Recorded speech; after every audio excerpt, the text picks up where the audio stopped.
is a lot of darn nonsense. Come on, it ain't no such thing. Now, it ain't gonna hurt you none. I got things to do. The first thing you gotta do is sit down here and get your hair cut. My hair don't need cutting. If it gets any longer, I'll have to braid it. I declare, you fight hair cutting like a steer fights branding. Well, the last time you cut my hair, you did brand me. How did I know somebody poured hot gravy in my bowl? Smarted considerable. Sure plastered your hair down nice, though. You know, I might go to selling that stuff. Gravy? Sure made your hair look mighty sprucey. Yes, sir. You were slicker than a peeled onion. Smelled like one, too. Sure. I'd go to selling that stuff. I could put an ad in one of them catalogs. If you want the girls to stop and stare, put Granny's gravy on your hair. All right, Granny, come on. Let's get on with it. Hey, Uncle Jed, you're getting your hair cut. Thanks for telling me, Jethro. Oh, that's all right. You're next, Jethro. What's going on? Is there going to be a wedding or something? I could be the way that Sonny Drysdale is a sparking Elly May. Oh, he's with her right now, out by the cement pond. I better get right out there and keep by him. Now, you sit still and leave those young'uns alone. Can't you remember how it was when you was a boy? Yeah. I better get right out there. It's broad daylight, and besides, they swimming. No, they ain't. He's just sitting on the bank, and he's a-holding her hand. What an interesting hand you have. I see a man, a handsome Harvard man. Where? Right there on your heart line. Oh, that's just the word I got from picking up toes. Ellie, you mustn't let horrid, slimy creatures touch you. Oh, heck, you ain't slimy, Sonny. Just a mite greasy from all that oil you smear on yourself. What a precious paradox you are. What a charming contradiction. You look pure Park Avenue and you speak pure Tobacco Road. That good? Good? It's fascinating. You're a challenge to me, you child of nature. You are the raw clay from which I will mold a perfect woman, worthy of a perfect man. Me. You know Shaw's Pygmalion? I don't even know Shaw, let alone his pig. Oh, you woodland sprite! You forest little bird. You are so refreshing after all those intellectual types of Vassar and Wellesley. You make me feel superior. That good? Good? It's divine.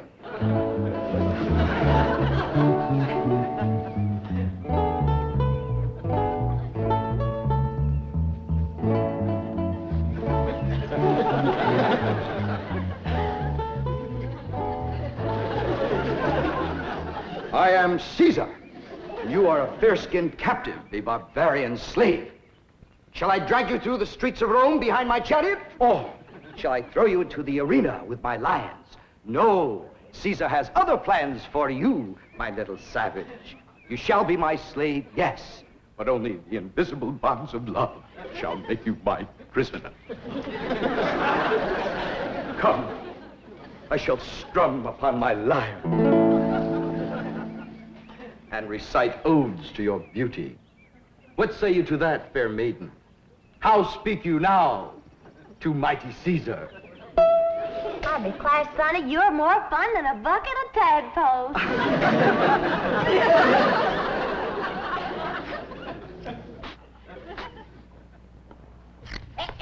Sit still, I'm liable to lop off a ear. Well, doggone it, Granny, hurry up. I gotta get out there and keep an eye on Sonny and Elly.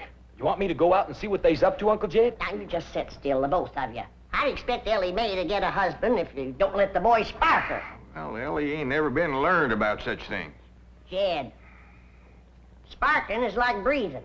You don't learn to do it. Somebody slaps you and you go at it. Boy slaps.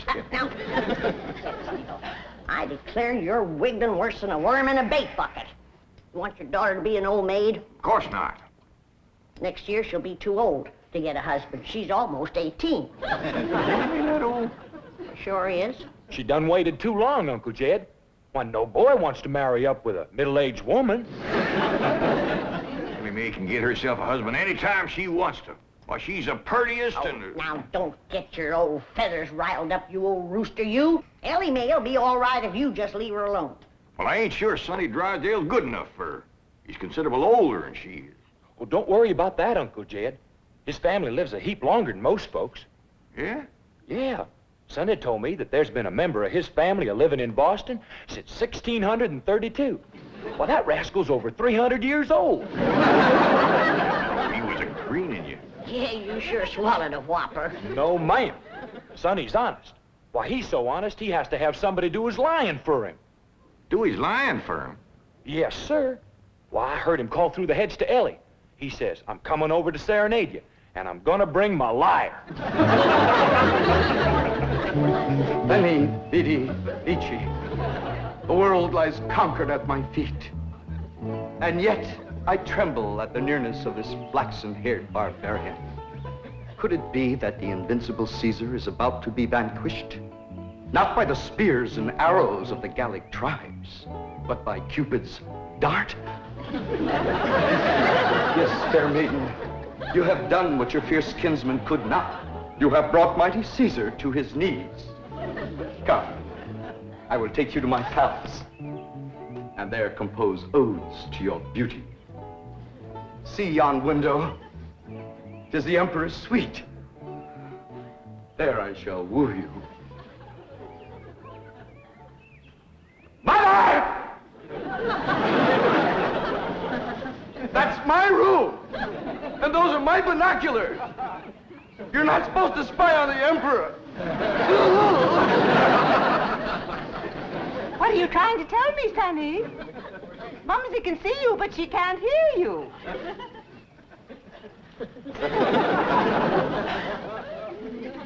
Yes, darling, Mumsy is watching. You look magnificent, like Apollo, the god of manly youth and beauty, the god of poetry and music. Look out! You're getting near the water. Be careful. Wait! Mommy will get your inner tube. Come, fair maiden, and I shall sing of your golden tresses and your azure eyes and your skin of alabaster and your other charms that set me aflame. You mean you really burn it? Yes, dear one, and only you can put out the fire. Okay.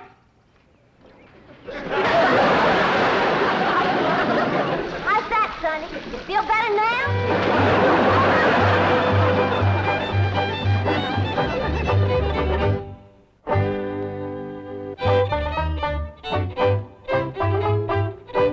All right, Jethro, you're next. Oh, hi, Ellie May. Where's Sonny? Well, he went home to his mama. You didn't throw him down and hurt him again, did you? Don't you know, Pa? He caught fire, so I wetted him down in the pond. Sound like you done the right thing. How'd you catch fire? He said it was my charms that set him to burning. What charms was you toting? Well, just my sack of crawdad bones and my buckeye. You never heard of crawdad bones and a buckeye starting a blaze? What happened to your rabbit's foot? I didn't have it. There you are. You can expect trouble when you ain't toting a rabbit's foot. You know what my teacher over at Pot School said about toting a rabbit's foot? What? She said it's a superstitious invocation contradicted by scientific knowledge. It's always nice to know you ain't been doing something foolish. Don't you worry none, Ellie. You go jump into a purty dress, and I'll whop you up a love charm that I guarantee'll bring Sonny Drysdale back. Yes, I am, Mother. I'm going back. Sonny, darling, you're delirious. Here, bring some of this penicillin with you. I'll send for an ambulance. Mother, I am perfectly all right. Of course you are, precious. A nice rest in an oxygen tent is all you need. I don't need an oxygen tent or an ambulance. All right, just relax. And Mumsy will call the police. Police? But of course. I mean to have that violent, dangerous girl arrested for attempted drowning. Mother, you will not call the police. I'm going back there right now to see Ellie May. Ah, darling, that's very brave of you, but you're in no condition to make a citizen's arrest. Mother, I'm not going to arrest her. I want to help her, to work with her, to tutor her. What? She's like a wild, wonderful jungle cat, and I'm going to tame her. Sonny, you are delirious. I'll call the doctor. Mother! My mind is made up. That girl needs me. For the first time in my life, somebody really needs me. I need you. The whole world needs you. Elly May Clampett needs me, and I need her. I'll be her Pygmalion, and she'll be my Galatea. Sonny, you're not becoming emotionally involved with that creature. She's not a creature, Mother. She's a girl. A wild, wonderful, beautiful, ravishing girl. Yes, I am becoming emotionally involved. I forbid it. She's not socially acceptable for my baby. Mother, I'm not your baby anymore. I'm a man in search of a woman.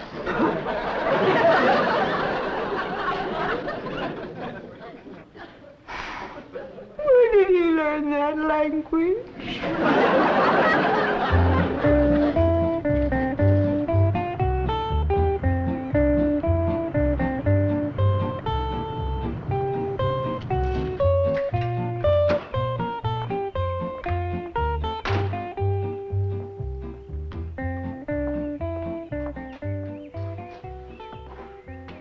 Hello, Duke. You noble veteran of the chase. Are you homesick for your forest paths and mountain trails? You look like a cashier waiting for the bank examiners to arrive.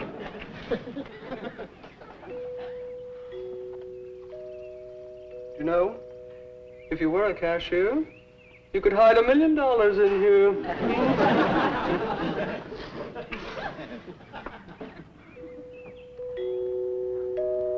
There goes that music again. Jethro, did you ever find out where that's coming from? No, sir, I didn't. Every time I went to looking for it, somebody always come to the door. This time I'm gonna find it for sure. You see? Oh, bonjour, Jethro. Oh, howdy, Miss Hathaway. No.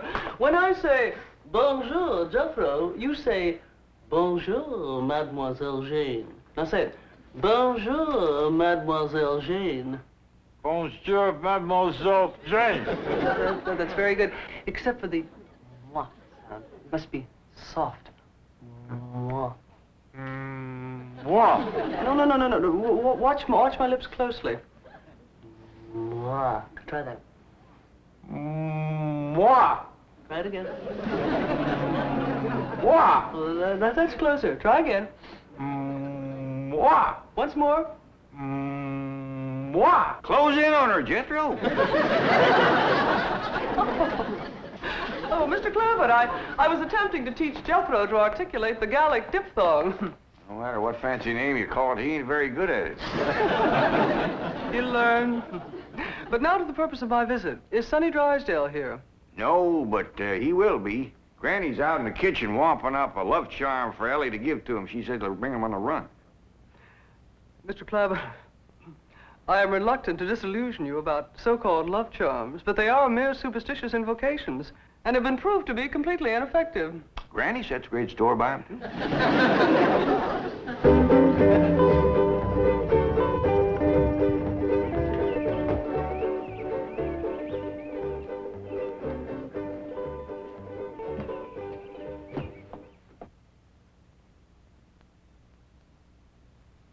Here you are, Ellie. One guaranteed love charm. Guard it with your life. What's in it, Granny? Oh, I dasn't tell you. Leastways, not just yet. But I'll give you the secret before I go on to my reward like my granny done to me. I'll guard it too, Granny. Granny? Granny, Mr. Clampett tells me that you've conjured up some sort of love charm for Ellie May. Right here it is. It's made out of all secret stuff. That is ludicrous, irrational, sophomoric, and pure hokum. You didn't even guess one ingredient. No, Granny. Don't you come spying. I'm telling you for the good of the country. If the secret of this love charm ever got out, I shiver to think what might happen. I wouldn't want it on my conscience. Hear me now, mongrel. Neither sleep, nor snow, nor vicious beast shall keep me from the side of my beloved. Here I come, ready or not. So, you still think it won't work, huh? That is correct. All right, Ellie. Open up the pouch, mate.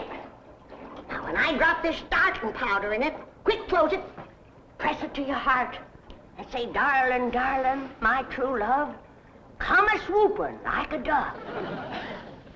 Darling, darling, my true love, come a-swooping like a dove. This is Ellie! Ellie! I have flown to your side in spite of all danger. What fate, what power have I to thank for giving wings to my feet?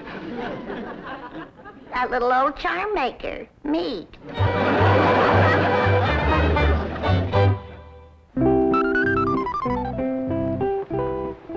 And now we shall begin the transition from Tobacco Road to Park Avenue.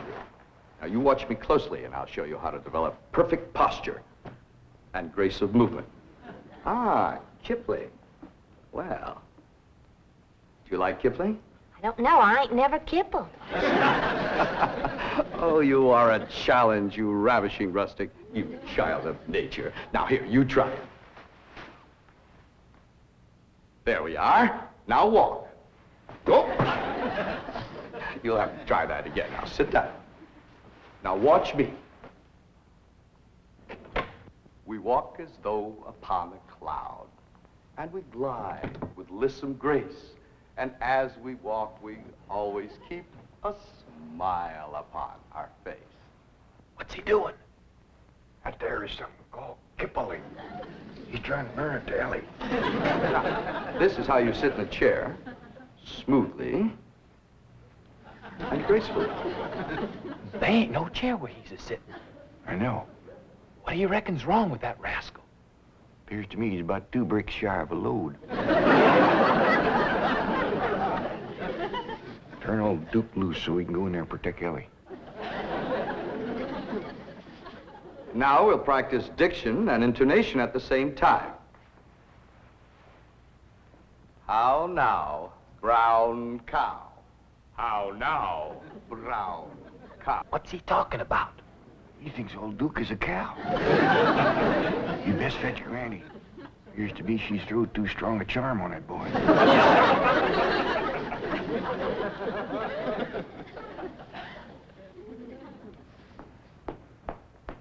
There you are.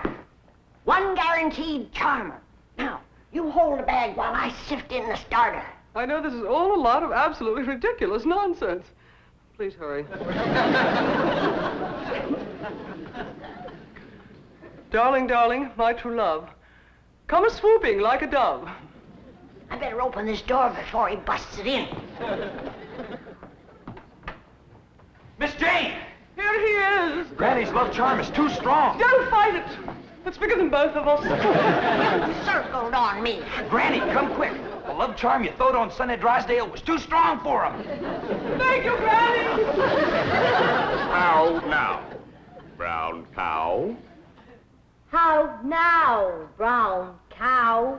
How now, brown cow? How now, brown cow?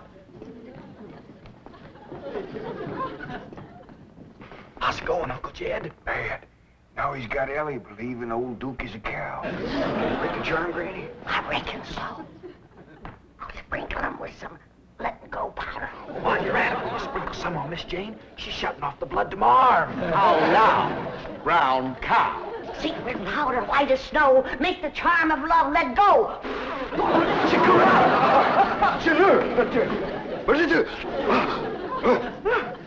The spell is broken. Now please, everybody listen to me.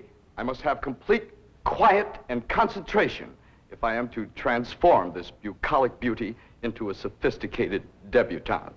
Now, I have studied drama at Yale, Harvard, Princeton, and Dartmouth, and I am probably the only living man who can accomplish this difficult cultural metamorphosis in the brief time available. Now, everybody please go, while I transfuse into this simple, untutored mind the charm, the polish, the splendor that is Sonny Drysdale.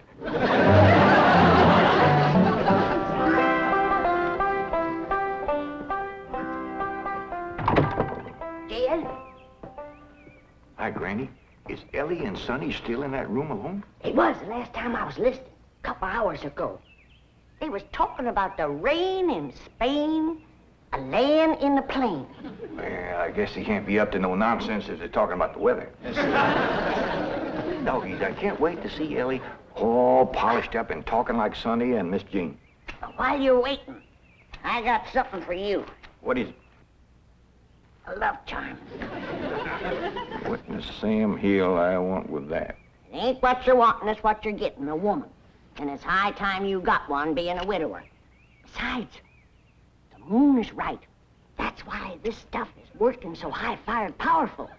So here. Well, I ain't interested in none of these la-di-da Beverly Hills women, so here.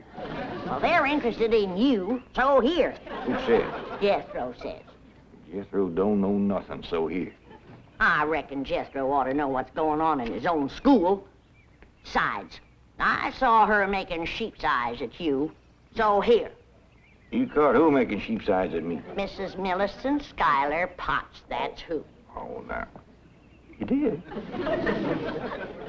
Educate a woman like that? Jethro says she asks for you every day. Oh, what she want with an old mountain goat like me?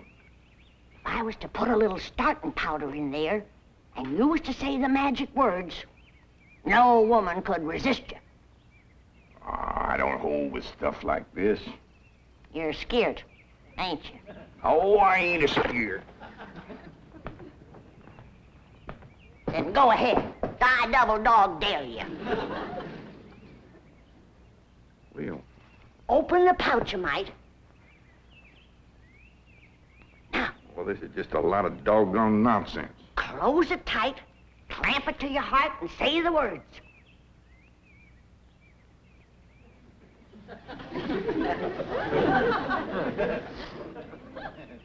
Darling, darling, my true love come a-swooping like a dove. Where is he? Where's my darling? It's Mrs. Drysdale. Where is he? Oh, where is he? Oh, I tried to stay away, but I could not. He's mine, and no other woman shall have him. Drysdale, you're a married woman. Think of your husband. Control I don't care about my husband. I want my darling, and no one is going to keep me from him. I sure hate to have to do this, but... Sonny, where are you, Sonny? He's inside with Ellie May. Now, if you just calm yourself down, I'll go and get him. Thanks for coming, Miss Drysdale. Howdy, Ma. Was you a-hollering for me? They brainwashed you. Radio Free Europe needs your help to fight communism. Give now to Radio Free Europe. This has been a Filmways presentation.